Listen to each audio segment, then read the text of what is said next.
Okay, everybody, we're here with Shannon Torrence, voice actress, who's doing a talk about self-care and specifically vocal health. And I'm pretty excited about this because I've actually suffered from this myself and have gone to vocal therapy and improved my life because of it. So we're happy to have Shannon here. Welcome. Hi, thank you. I'm actually happy to be here and interesting to hear that you've had your own journey as well. Yeah, I think it affects all of us at some point. It's whether or not you're aware enough to do anything about it. And yeah, it's interesting. That is correct. So tell us about how you became involved with One Voice USA. Well, I know J. Michael Collins, who has gotten me involved. He's asked me to speak with people that he knows, and he referred me there. So it's a pretty straightforward connection. It's J. Michael Collins.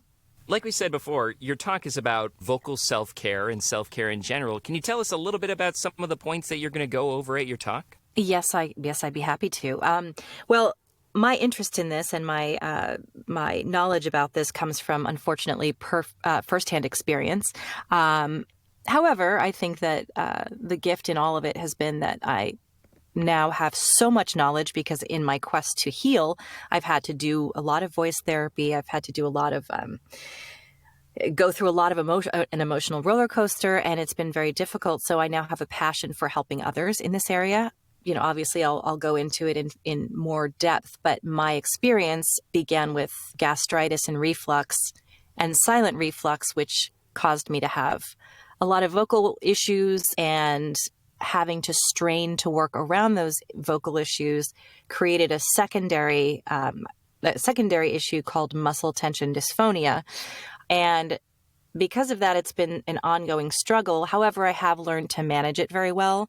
And some days are better than others, but overall now I know what I have to do and I have full understanding of the components, what's happening when I'm having a relapse, and what I need to eat and what techniques I need to use to get me to be able to get through a job and to deliver quality work for my clients. So I will be talking about sharing my experience, although touching on the fact that obviously everyone's vocal issues will be different. Some people have nodules or nodes, but just really want to stress the importance of when you decide to become a voice actor, it's not just going out there and running out on the field like I did.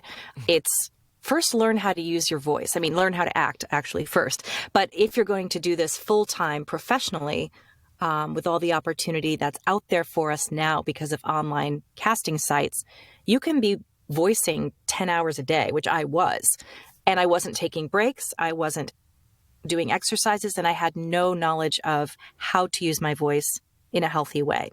So I think that what I really want to stress is how important it is to care for your voice. It's just as important as anything else. If you're a dancer, you need to stretch and you need to rest. And so self-care also comes into play, not just in the exercises that you do for your voice, but a lot of our vocal problems also come from stress and pushing ourselves. So I've learned that every day I do yoga, every day I meditate. And those are, for me, key in keeping my voice healthy by eliminating muscle tension in my entire body.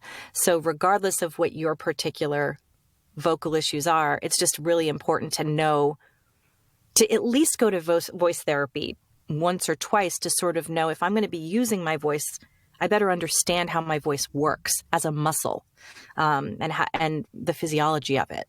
I love this sort of the holistic approach, because you're right. If you want to have any kind of longevity in your career, you need that baseline, and you need to know if you have any underlying issues.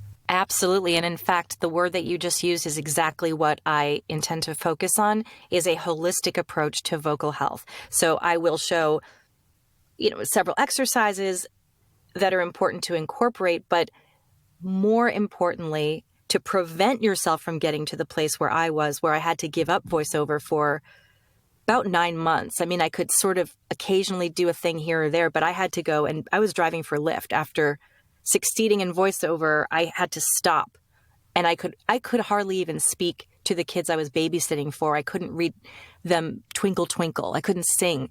And I got to the point where I was shut down completely. So I want to help people prevent that from ever happening for all vocal users, whether you're a singer, even teachers, coaches, need to know how to have longevity. And it is a holistic approach. It's not just this particular exercise. It's making sure your mental health is well and that you're not letting stress overwhelm you and that sort of thing. Well, I think it's going to be eye-opening and ear-opening for everyone who attends. So what are some of the things you're looking forward to about the conference?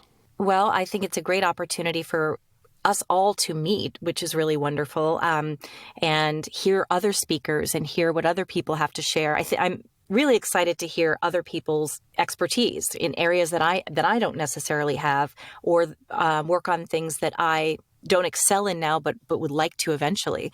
And I just think in general, the voiceover community is such a friendly place, which isn't always the case with, other industries, but that are so competitive. I think in acting, especially, there's a lot of competition. And what I love about our community is that we are a family and we are so supportive of one another.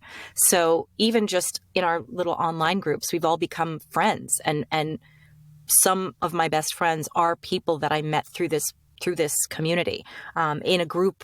And one of my best friends lives in Michigan, and I met her, and we talk every day. And I met her through voiceover. So I think it's professionally really important to attend these events, but also on a personal level, it's so nice to have your little community. And I have another really close friend who we called each other office mates because we work alone in our studios.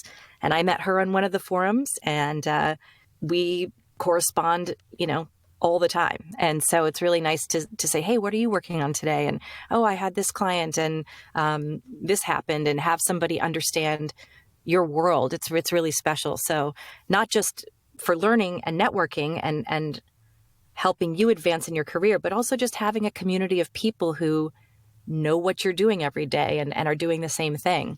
Wonderful. So, Shannon, thank you so much for joining us today. I think it's so important what you're trying to do through your talk. Where can people find out more about your panel and more about you as a voiceover talent? Well, thank you so much for asking. I have my own website, shannontorrancevoiceover.com. And in terms of the One Voice Conference, you can Google it. You can go to the Facebook page and find out more about how to attend. All right. Thanks again, Shannon. And we look forward to seeing you both. hopefully at the conference. It's a pleasure, Paul and Sean. Thanks so much.